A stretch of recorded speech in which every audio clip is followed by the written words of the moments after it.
So sometimes practicing self-defense on a daily basis has more to do with your everyday, mundane, basic habits that you do and turning them into something that is more of an intentional, conscious effort to raise your safety level. And that's what I want to share with you today. Why I don't lock my car door anymore once I get in. Here's why.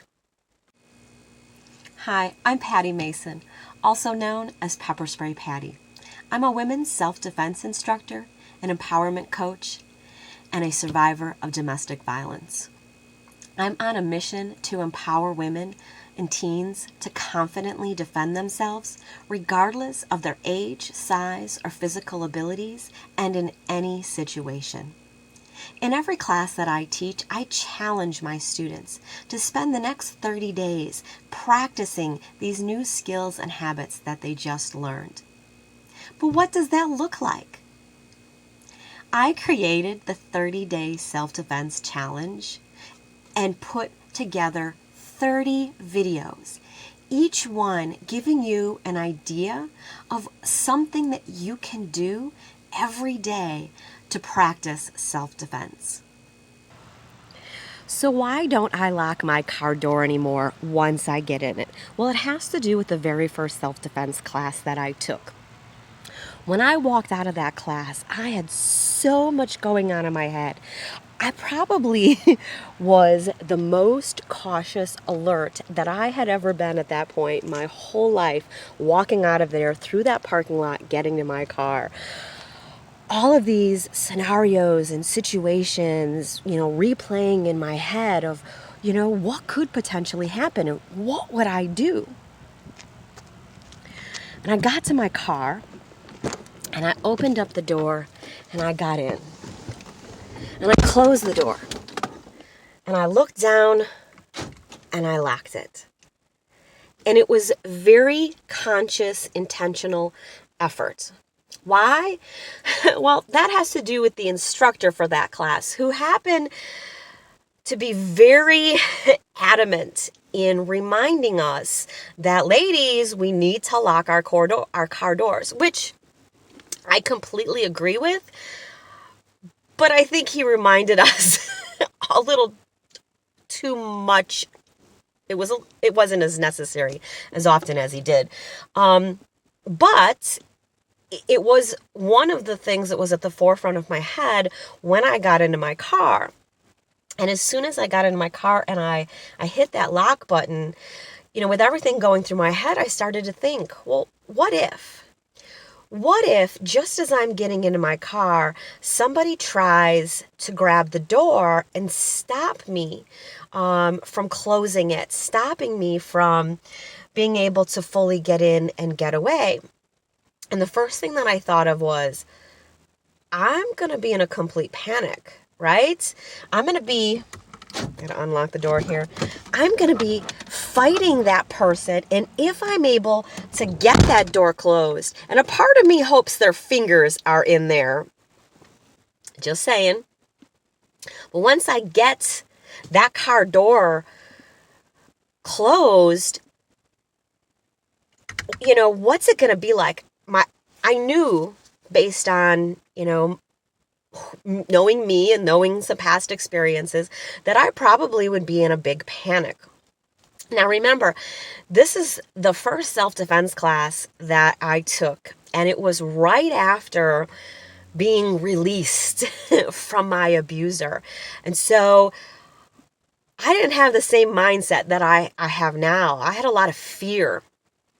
And I thought, oh my God, I'm going to be so panicked and so nervous. And all I'm going to be trying to do is get that key in the ignition and get the car running and get out of there. And, I may be still hanging on to the handle. Who knows? But I thought there's got to be a better way to make this. What tasks in that process can I eliminate from the panic mode time and make it easier for myself to be able to not get overwhelmed in the panic?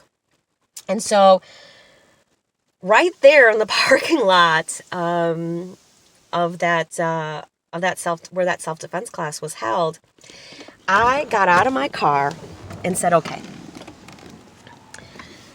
let's try this again. Let's see if we can make this easier on ourselves. So I opened up the door, and the first thing I saw was this right here, was the lock button. And so I reached for it, and I hit that lock button, and I got into my car, and I closed the door. And I thought, you know what? That makes more sense to me. Because if someone tries to, if I've already locked the door before I got in, and I go to try to close that door, and someone grabs it and is trying to either get in or, grab me, pull me out, and I've got this door handle, I'm hanging onto it pretty tight. If I'm able to get that door closed, it's locked. I don't have to worry about that anymore. That part of it. There's plenty of other things for me to worry about.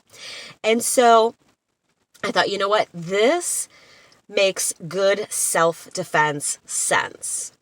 So what I did was broke the lock. Oh my God.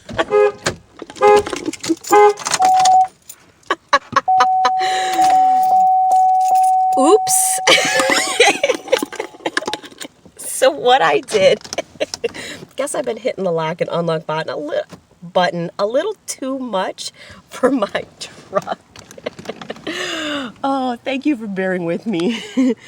But here's what I did. Make sure this is unlocked. Don't worry, I got the keys. And they're in my hand. So what I did was the next day, I went home, and the next day went out to my car and just went through the process.